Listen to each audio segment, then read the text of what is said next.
Welcome to Careless Coder. Today we have a look at this retro device, the Game Boy player for the GameCube. Motherfucker! So the Game Boy player, this was introduced in 2005, so it's a new retro thing.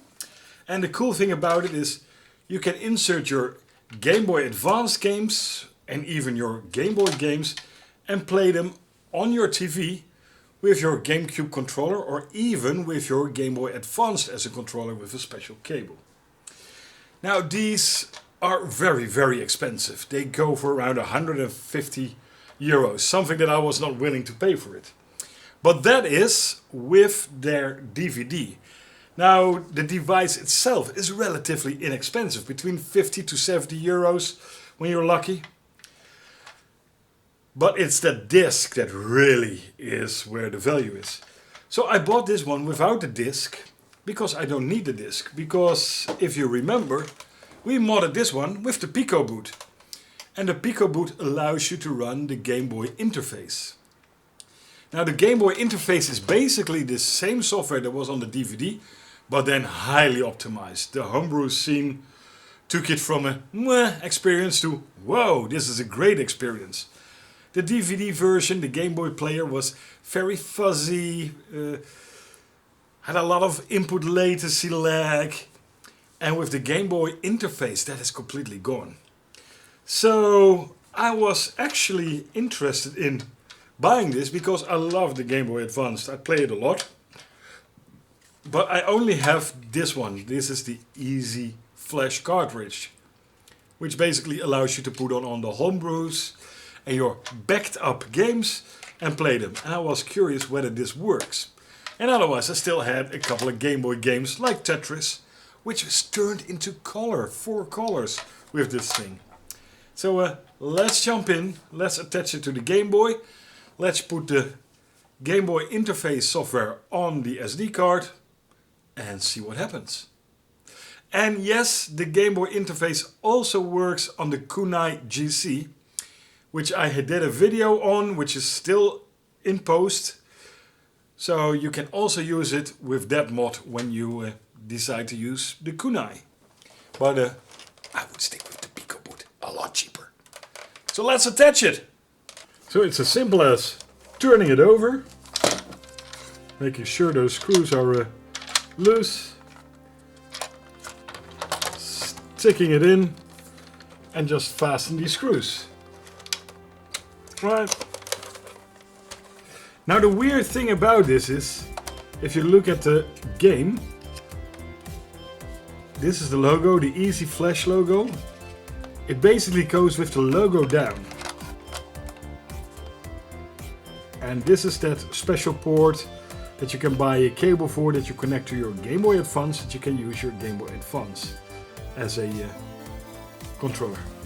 Now let's do the Game Boy interface installation. We take the SD card and we take it into the computer. Let's go to gcforever.com and read the fine manual. Do not extract to GBI date. I see everybody doing that. They're doing it wrong. So download the GBI and the GBI extras, and this is optional. And we're going to merge what is in the GBI extra into the GBI folder of the standard GBI. So we open GBI extra, we go to the GBI folder, select everything there, copy it, and we merge it into the original GBI, not the extra, in the GBI folder. Just paste it there. So now we have the extras added as well. And we copy everything in that root of the GBI folder into the root of the SD card. So not with the date, people. Right, now we go to the apps and we go to the GBI. There's 2 others, but the GBI.dol is the most convenient for every situation. Read up on the documentation, the fine manual. We put it in the root and we rename it to the button that we want to activate it with when we turn on the GameCube. X for example, or in my case B for Game Boy. And this is it.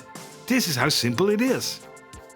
Let's put back the SD card and see. So I inserted back the SD card and now I'm going to take Pokemon Red, a Game Boy game and put it into the Game Boy Advance. Hold the B button, turn on the GameCube, because we remember that we renamed the GBI.doll to B.doll.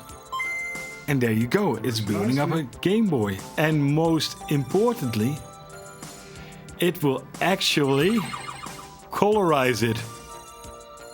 This is a black and white game, but the Game Boy Advanced colorizes these games, and so does the Game Boy player. Look at that, that is so cool. Now even cooler is Tetris. Look at those colors, this is so 80s. The yellow, red, black, oh, I love this game even more.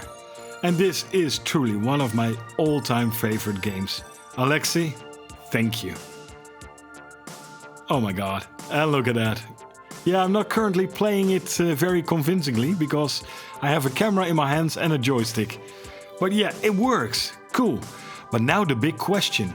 Will my Easy Flash Game Boy Advance card work with all the backup drums on it? So let's stick it into that tight slot. Yeah, this is the easy card with all my backed up ROMs. Push hard, yeah, it's in. Now hold the B button and turn on the GameCube and fingers crossed. Will it boot the Easy Flash?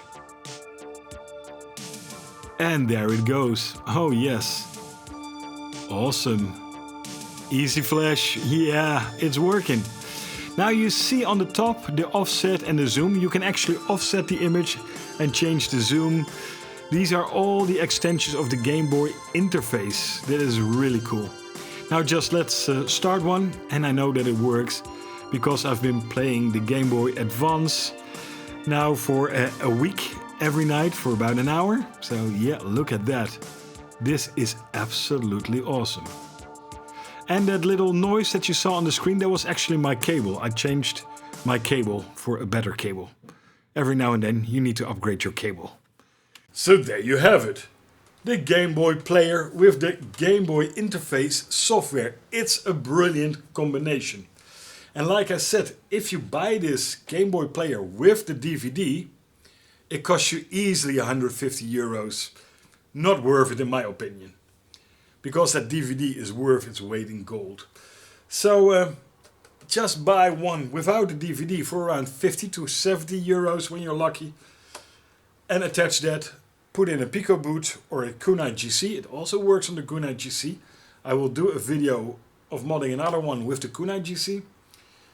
Put the Game Boy interface software on there. Be sure to extract it from the directory. I see so many people just copying the extracted directory. Read the fine manual. Put in your Game Boy card or your Game Boy Advance card and just have fun on your big screen TV. It's so much fun. To me, this thing gave the GameCube so much more value because I adore the Game Boy Advanced, because I adore 2D games with nice big sprites, and the Game Boy Advanced always did that. So yeah, I love this thing. So I hope you learned something and see you in the next one. Let's play some Teenage Mutant Ninja Turtles. I know I'm a grown man, so sue me.